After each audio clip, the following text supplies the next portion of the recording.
With threats to our nation waiting around every corner, adaptability is more important than ever. When conditions change without notice, quick strategic thinking is crucial. And with obstacles consistently impending, determination is essential in overcoming them. It's this willingness, decisiveness, and resilience that sets Marines apart. With our fighting spirit, we don't just fight battles, we win them. Marines are the constant our nation counts on to fight the unknown. And through adaptable problem solving, we do just that. Learn more at marines.com. Getting engaged is a moment worth cherishing. A one-of-a-kind ring that you design at Blue Nile can help your love sparkle. Just choose your diamond and setting. When you've found the one, you'll get it delivered right to your door. Finding the right engagement ring can be nerve-wracking. At Blue Nile, you'll have the expert guidance needed and a diamond guarantee that ensures you're getting the highest quality at the best price. Cherish all of life's moments and save up to 30% at BlueNile.com. That's BlueNile.com. Hello, it is Ryan, and we could all use an extra bright spot in our day, couldn't we? Just to make up for things like sitting in traffic, doing the dishes, counting your steps, all the mundane stuff. That is why I'm such a big fan of Chumba Casino. Chumba Casino has all your favorite social casino-style games that you can play for free anytime, anywhere with daily bonuses. That should brighten your day a little. Actually, a lot. So sign up now at ChumbaCasino.com. That's ChumbaCasino.com. No purchase necessary. VGW Group. Void where prohibited by law. See terms and conditions. 18+. 26 weeks, 180 days, 4,320 hours. Yes, time for Elliot Kipchoge to run 2,160 marathons, or Usain Bolt to run just over 1,555,100 metre sprints. Tokyo 2020 is now just 6 months away. And this is Anything But Footy, your Olympic and Paralympic sport podcast. Date for your Olympic diary, the opening ceremony, Friday, the 24th of July. Date for your Paralympic diary, the opening ceremony, Tuesday, the 25th of August. I'm Michael. And I'm John, and in the next half an hour or so, as Michael says, 6 months to go, but how many medals will Team GB win, and where will they finish on the medal table? We'll be talking about that. Also, virtually, we're covering every Olympic sport in this week's pod alone. Sailing, snow sport, judo, badminton, cycling, diving, paracycling. So many sports to get through in the next half an hour or so. You can always contact us at our website, anythingbutfooty.com, on Twitter at anythingbutf. We do enjoy the debate there. And you can also find us on Facebook, Instagram and YouTube. And don't forget, download, subscribe, and we'd love your review of the podcast as well, especially if we're not talking about the sport you enjoy. You can find us on Apple and Google Podcasts and also on Spotify. Plenty to get through, all those Olympic sports, as John says, plus a non-Olympic sport, netball. They'll get a mention too. But we've only got 6 months to the Games, so we need to crack on Anything But Footy. 6 months to the Olympics, 7 months to the Paralympics. And with just 6 months to go, the latest medal table predictions have been released. The headlines from this one: the US, it's suggested, will top the medal table for the 7th successive Games. The prediction: 117 medals, including 47 golds. China, 70 medals in Rio. The prediction is they will be second in Japan, and that will represent an improvement on their performance in Brazil. Japan expecting a huge home nation bounce. They won a record 41 medals in Rio. That is predicted to increase to 65. Certainly they might enjoy the new and returning sports. I'm talking about karate, baseball, softball potentially as well. The Netherlands, they could be the standout European nation when we get to Tokyo 2020. Their medal tally is expected to go from 19 in Rio to 41 in Tokyo. And look out for them in cycling and sailing. So where does that leave us? Where does that leave Team GB? Second in Rio, 67 medals in 2016. But John, the prediction this time is to be outside of the top 5. I was shocked that you hadn't even mentioned us, and you mentioned the Netherlands ahead of us, which is interesting, really interesting. But we would potentially, according to Grace Note, the people who go through this and study all of the information, looking at all the World Championship performances, European Championship performances, people like we do on Anything But Footy, working week in, week out to get to the Olympics, they reckon, as you say, Michael, Team GB will win 42 medals. That's 25 less than we won in Rio, and actually it would be our worst figure at the Olympics since 2004. when Great Britain won 30 medals in Athens. We won 50 or 51, depending on which drugs cheat has been cancelled from Beijing in the last year, and London 65 medals. So it's a stark difference. Now, UK Sport said last month they were still quietly confident that they could match those 67 medals, but those lower expectations will come, those expectations are coming from sports like track cycling, artistic gymnastics, and rowing. And I think we went through this when we did our Tokyo 2020 preview with a year to go, Michael, and we talked about gymnastics, cycling and rowing, and we talked all the way through them and looked at who won the gold medals. 7 medals for gymnastics in its entirety in Rio. 2 golds, obviously, for Max Whitlock. 11 track cycling medals for Great Britain. 6 golds, of course, there. And rowing, 5 medals, 3 golds. Now, we went through all that and said, yeah, we can't really see the people coming through, but we will talk about some performances as people make their way back in the next half an hour or so and throughout the next weeks on Anything But Footy. But I would say the issue, and I can see where Grace Note are coming from, track cycling, gymnastics, rowing, I don't think there is as many dead certs there for Team GB than there was in Rio. So apart from Max Whitlock and Laura Kenny, who could actually increase her gold medal, she won 2 in Rio and London, she could actually win 3 potentially in Tokyo because of a new event. I don't think there's as many dead certs in there, and what we need to see is more surprise medals. But they do come, as we saw in the World Gymnastics Championships in Stuttgart, where Joe Fraser was, of course, world champion for Great Britain in that particular competition. So I think that's where the numbers are lower than they actually should be, I think. Yeah, the other thing I think key to mention here is obviously we're not going to have a Russian team. We might have some Russian athletes, but we're not going to have a Russian team. And I think the main nations that are going to benefit from that will probably not be Team GB. Their medals, the Russian medals, will be going, I would imagine, to the nations like China and the US. And I think that gives them an advantage this time around. And then, as I say, you've got European nations like the Netherlands, who I think will really rival Great Britain. The programme that's taking place in many sports across the Netherlands, who, considering what a small nation it is and a population a lot smaller, obviously, than Great Britain, really does exceed expectations when you get to that Olympic stage. And as you said, track cycling, 6 golds, 4 silver, 2 bronzes in Rio for Great Britain. Rowing, gymnastics, canoeing weighed in with 4 medals, of course. Athletics, 2 golds, 1 silver and 4 bronzes. And I think, obviously, when you look at some of those other sports, I don't think we're going to win medals, Great Britain that is, in sports like hockey, rugby sevens, tennis and possibly golf as well. So I think the medal tally across a number of sports, because it was a record-breaking medal tally in terms of the number of sports that Great Britain won medals in as well, I don't think that's going to be the same when we get to Tokyo. But I think, and we're going to come on to this when we talk about some of the other performances in some of the Olympic sports over the course of the last 7 days or so, I think we could be looking at sports like judo, who won 1 medal with Sally Conway in Rio. Badminton, of course, the guys winning the bronze medal in the doubles there, Ellis and Langridge. I think we could be looking at sports like judo, sports like badminton, potentially taekwondo as well, who've obviously, had a fantastic medal return in terms of athletes to medals won in Rio. But I think we could be looking at some of those sports to maybe pick up 1, 2, maybe 3 medals. And that, I think, is where, Great Britain will still win a number of medals. But, that medal table is based on the gold medal wins, isn't it? And that's why the Netherlands, who are expected, as I said, to go to 41 from 19, might go above Great Britain this time. Because I think there might be some more bronzes on the board. And, as I said, some of those sports like badminton and judo might weigh in with silver and bronze medals. But whether, the gold medals will roll in sports like rowing and cycling and gymnastics, that's very much up for debate at the moment.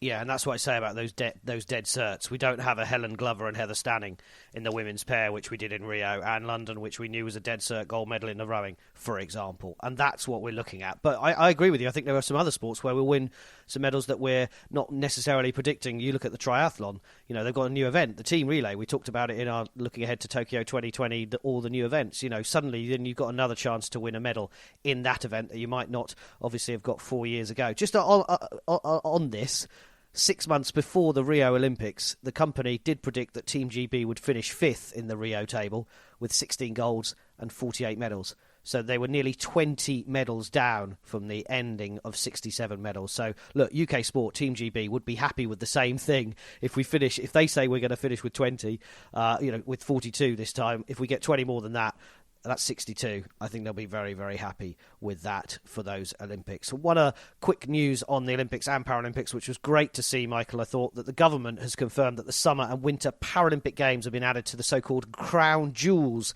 list of protected sports events. No, they don't sit in the Tower of London and people go and look at them. It means you can watch them on free-to-air television, which means they cannot go behind a paywall to reach the widest possible audience. And going back to Athens 2004, I mentioned that was the worst performance potentially from a Team GB point of view. 10 million people watched the Paralympics in Athens and at least 15 consecutive minutes of coverage. By Rio 2016, this had reached 31 million people, an increase of almost 200%. So well done to the government. I don't often say that, to be brutally honest.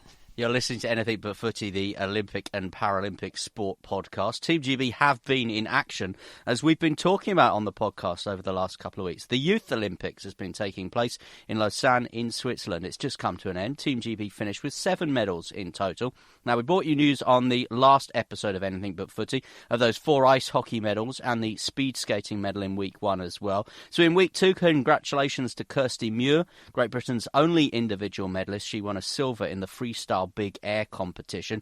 Olivia Whedon won a bronze in the short track speed skating mixed country relay as well. Kirsty's medal coming on the final day, an undoubted highlight for Team GB. She was chosen as the flag bearer for the closing ceremony. Now, journalist David Easson was in Lausanne. He was covering the event for the host broadcaster, and he told Anything But Footy the Swiss success made it memorable for the host nation. We did have Swiss heroes and heroines, actually, which kind of stood out and made it part of the games and made it impressive in Switzerland itself. Amelie Klopfenstein winning 3 medals, a couple of golds in that, in the alpine skiing. Siri Wigger in the cross country I was at, and she won 2 golds and a silver. Was very upset with the silver, but still, she was looking at it as professionally as she possibly could. And when you talk to them, these are athletes who are on a trajectory, and they know that these medals will mean huge amounts in years to come. That's David Easson, who was in Lausanne in Switzerland covering the Youth Olympics, and he said the event represents a brilliant opportunity for the young athletes taking part. They've made it as close to the real thing as possible, and that can only be good for some of these young athletes, and well, all of them really, who are experiencing a massive stage to work on and getting all the great experience that they need. It's fantastic. And the work that they put in is just as astonishing as every other Olympian that you would talk to who's won a medal. One of the cross-country skiers who won a gold, he told me that he had done 7,000 kilometres a year for the last 6 years, and he's 16. That's how you win an Olympic gold medal. And finally, David told us about the Youth Olympics, that the event will continue to thrive in his opinion, but the IOC need to choose the venue carefully in the future. The majority of us were spread out and around kind of Lake Geneva. I was at one point an hour and a half one way away from Lausanne, up in the mountains at Les Diablerets for the alpine skiing. And then we went to Lausanne as well, which was amazing for the half pipe. But again, an hour and a half away from Lausanne. And then we were an hour the other way for the cross-country over at Vallée de Joux. Not forgetting that the San Moritz lot, who went out there to do the speed skating and the bobsleigh and all those events, they were 4.5 hours away. And that did feel as if they were completely cut off from the game. So that's tricky. You can understand why they took it to Lausanne, because it is the home of the Olympics and they're very proud of that. But whether there was a feeling that we could all get together and experience the games, I'm not sure. Sheffield-based journalist David Easson, who's just recently arrived back from Switzerland and Lausanne at the Youth Olympics. Well done to all the young medalists there from across the globe. Let's stay with winter sport now on Anything But Footy. Say congratulations to Katie Ormerod, who's won a silver medal in the snowboard slopestyle World Cup event. She won a bronze last week as well, and it's all part of her comeback from a very nasty injury that's kept her off the slopes for 2 years. Great success at the World Para-Alpine Skiing World Cup for GB Snowsport as well. GB Snowsport, who have got this stated aim and ambition that we've spoken about to be a top 5 Olympic nation by 2030, have won a heap of medals at the World Para-Alpine Skiing World Cup. Millie Knight and her guide Brett Wild in the giant slalom won a gold. There was a bronze in the same event for Menna Fitzpatrick and Gary Smith, and in the men's event a bronze for Neil and Andrew Simpson. But quite the week for Millie Knight and Brett Wild, who also won a silver in another event, the slalom, with Fitzpatrick and Smith winning a second bronze. And Knight also won a third medal, another bronze medal, making it 3 medals in 3 days before Fitzpatrick and Smith won the slalom gold. Again, a total of 3 medals for them.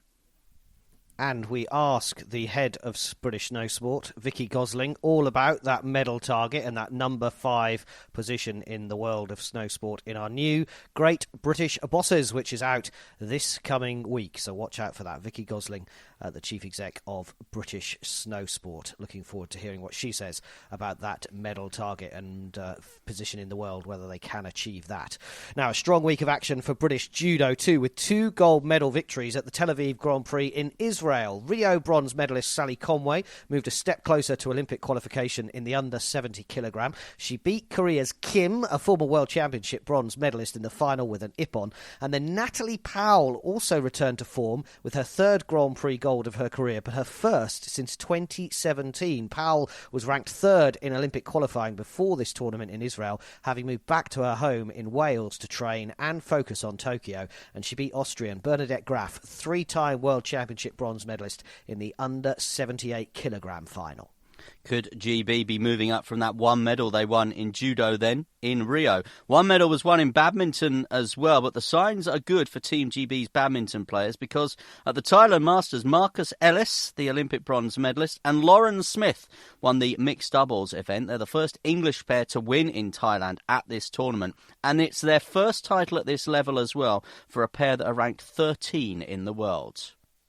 Let's move on Anything But Footy, your Olympic and Paralympic sport podcast. Don't forget, you can always get in touch with us via our website, anythingbutfooty.com. You can also find us on Twitter.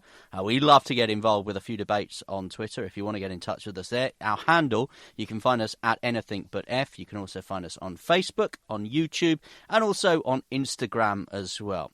It's been a very big week, a very big 7 days in the world of athletics, not just in Great Britain, but also across the world. And there's been a bit of a wrangle, if you like, between the world anti-doping authorities and the UK anti-doping authorities. WADA are launching an investigation, as we know, into the Nike Oregon project. A British athlete, Sir Mo Farah, was at the Nike Oregon project between 2010 and 2017.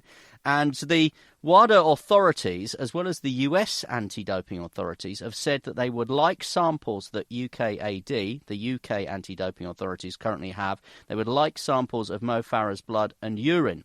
The UKAD chief executive, Nicole Sapstead, has said no. She says this is a trawling expedition, and before handing over any samples, she would like to see new compelling evidence. And the point that she makes is, by handing over some samples now, that it's not a lack of willingness, but she doesn't want to jeopardise the samples moving forward should there be advances in science. Lots of other things going on in the world of athletics, and particularly in the world of doping in athletics this week, that we'll come on to. But first of all, John, just your reaction to this. Why wouldn't UK anti-doping hand over Mo Farah's blood and urine samples to this WADA investigation? Well, that was the initial question, wasn't it? And that's why Mo Farah came out on social media, the 4-time Olympic champion, saying, I've seen reports of my name in connection to UKAD and WADA about sample retesting. Just to be clear, I was not consulted about this, and I've said many times I'm happy for any anti-doping body to test any of my previous samples at any time. And Jess Judd, who is a rising middle distance and long distance runner for Great Britain, should be going to Tokyo, I would think. Disappointed in UKAD, she said on Twitter. The amount of samples that athletes give and they won't retest and use stupid excuses as to why, embarrassing. Why would people want to keep their data secret? And you wonder why athletics is dying a drug-fueled death? Hashtag nothing to hide. I mean, that was pretty strong from Jess Judd. Mo Farah was like, hey, look, I've got nothing to hide. You do this. And Jess Judd saying, this is an absolute disgrace. Now, the only reason I can see, looking into what Nicole Sapstead has actually said, is that it seems to be it's USADA, so the American anti-doping agency, asking for the samples rather than WADA. And I was like, well, why is that? And I understand what Jess Judd and Mo are saying. It's saying, well, I'm happy for anyone to test anything. But I can see why Nicole Sapstead has said, look, we can't allow a sample to be looked at because we then lose the ability to maybe look for something else in the future. And this is why if somebody wants to reanalyse a sample, it needs to be with a foundation. It needs credible evidence. Now, the UKAD had to release another statement midway through the week because, as you could see, the reaction wasn't very good. And it actually allowed, Michael, the Russians to weigh in. Hey, they're great, aren't they, the Russians? Well, you know, the anti-doping agency for Russia, Margarita Pashnokskaya, told the news agency for Russia, TASS, the World Anti-Doping Code and WADA standards are the same for everyone, be it the British Anti-Doping Agency, RUSADA or some other. Otherwise, the system will not work. Therefore, I believe that UKAD should not obstruct any transfer of samples. So once you're being told that you're doing wrong by the Russians about doping, you really are in trouble, aren't you, Michael? That's the way to look at it. So the UKAD put out another statement, and they said, we have not refused any request from WADA. To clarify at this moment in time, we've not received any request for the Nike Oregon project. And this seems in total contrast to what they were saying. So my question, Michael, is why haven't WADA asked for it? Why is it the United States Anti-Doping Agency asking for it? Why is the World Anti-Doping Agency not leading on this more than a month since they said that they were banning Russia from sport for the next 4 years? It's an absolute disgrace. It's a real mess, isn't it? And, you know, the Russian reaction is laughable, really, when you consider the other news this week, that the Moscow drug testing laboratory has again been suspended by the World Anti-Doping authorities over more data manipulation. Now, the Russians are saying that the data was accessed from abroad, but as it stands at the moment, that suspension stands, and the Moscow drug testing lab, you know, at the moment is not able to do what it has been set up to do. It is a real mess, isn't it? It's a real hodgepodge of, too many bodies, too many authorities, and no consistent approach here. And as you say, this should be something WADA should be leading on. We know that Mo Farah's former coach, Salazar, has been suspended for 4 years, and there should be an investigation. And whilst the investigation doesn't happen or continues to, just go on and on and on, meanwhile, the sport of athletics, as Jess Judd has said, is dying this drug-fueled death. Now, all those athletes have been away in winter training. We've got the indoor Grand Prix coming to Glasgow very shortly. The indoor circuit begins. They have a circuit a little bit like a Diamond League circuit. Before we know it, we're going to be into that outdoor season. And then, obviously, we're going to be into the showpiece, which is the Olympics and the Paralympics in the summer in Tokyo as well. And all of this hanging over their heads. They need, to get on with this, don't they? They need to get these samples, get everything that they want to have, get all the information, everything together, and they need to come up with some kind of resolution, because at the moment, whilst it hangs over everybody's head and it continues to go on with no kind of confirmed finish line in sight, if you like, it just becomes more and more of a mess, and the public will trust it even less. Well, we said before Christmas when they announced this that they need to act quickly and get it done. It's now more than a month since Christmas, so this was all done at the beginning of December, and they're not doing it. They're dragging their heels because we haven't had even the Russian appeal at the Court of Arbitration for Sport yet, which we know will be happening about this ban. Now, you remember being in Rio just days before the Games in 2016 and talking about whether Russia would be banned from the Olympics. We knew that they were banned from athletics, but they, of course, weren't banned from the Olympics. And that was just a day, literally hours before the Rio Games started. And I said at the end of 2019, we didn't want this to dominate the whole build-up to Tokyo.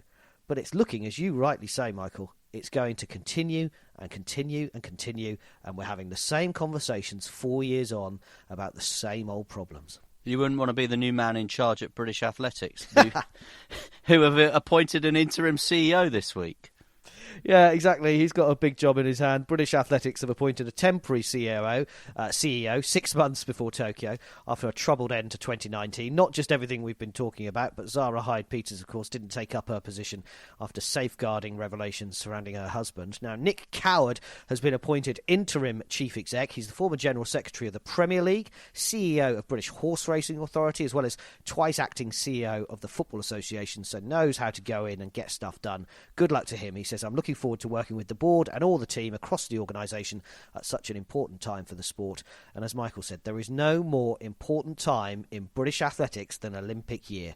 We wish him well and search for a permanent CEO as well. Yeah, I also just, after that announcement, just saw a little snapshot, if you like, of social media reaction. I know that's not the be-all and end-all, but what I read, plenty of people were complaining that they had appointed an interim CEO that didn't seem to have an athletics background. Well, I would put it to those people, and these are people that are probably volunteering at park runs this morning, and people that are working hard, tremendously hard for local clubs. But I would put it to them that maybe the best thing for British athletics, and maybe athletics in general right now, is that they do look to outside of their sport, people that have experience of other sports, maybe experience of business in terms of the administration of their sports. Because, these continued appointments from inside the sport, and I'm not just talking about British athletics here, I'm talking about the IAAF or World Athletics, I'm talking about WADA and UK anti-doping and all the other bodies that we've talked about. Maybe actually it is time to start looking outside of the sport. Here.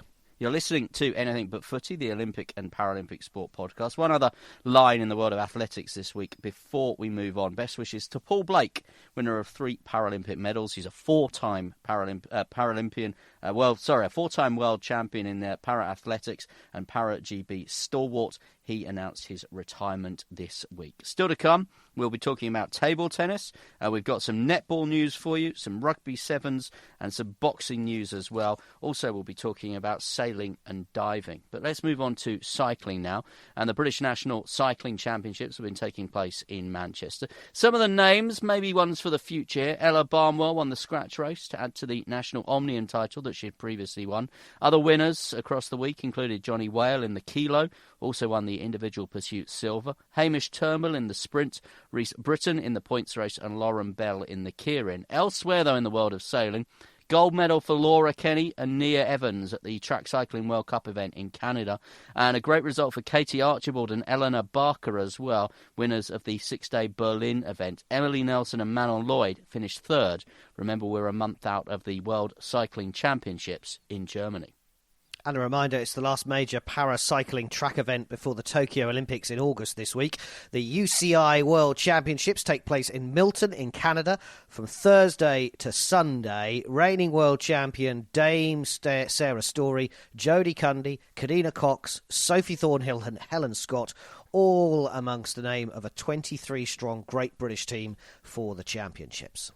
In diving, the national championships have been taking place this weekend as well. James Heatley won the 3-metre springboard event ahead of Dan Goodfellow. It's the first win at this level in the 10-metre platform as well for Andrea Spendolini-Ciro ahead of Lois Tolson. Lois, together with Eden Cheng, won the 10-metre synchro title.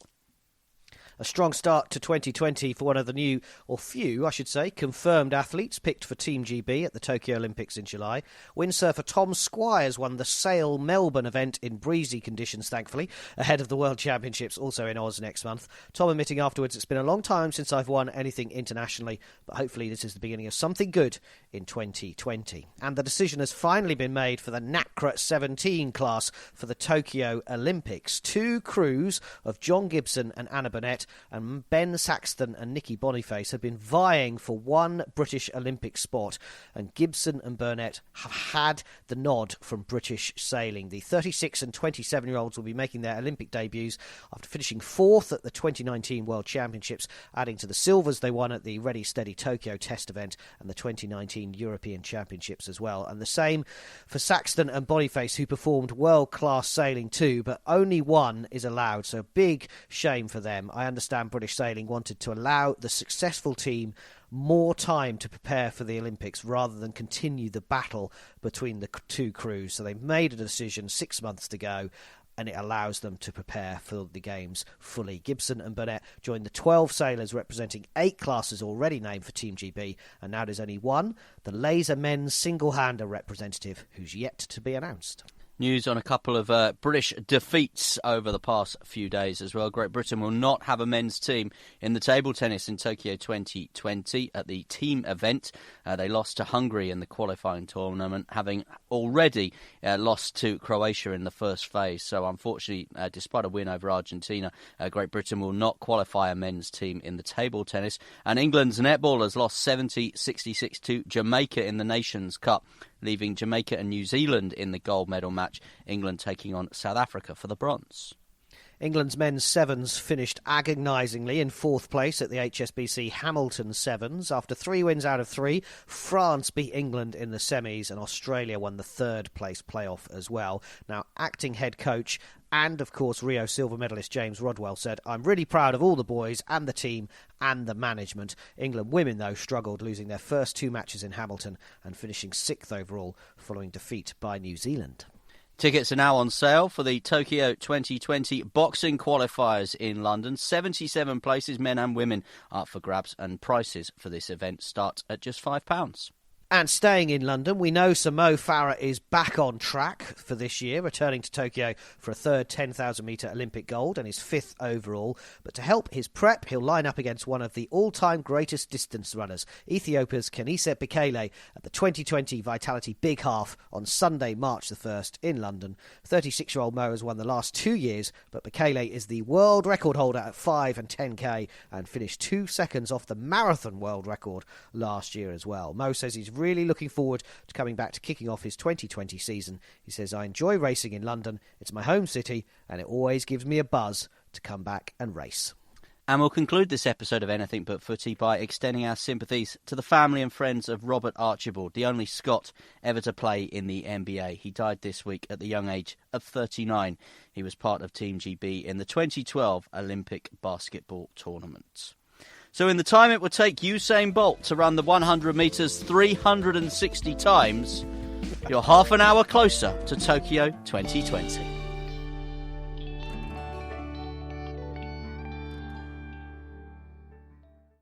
Sports Social Podcast Network. With the Lucky Land Slots, you can get lucky just about anywhere. This is your captain speaking. We've got clear runway and the weather's fine, but we're just going to circle up here a while and get lucky. No, nothing like that. It's just these cash prizes add up quick. So I suggest you sit back, keep your tray table upright, and start getting lucky.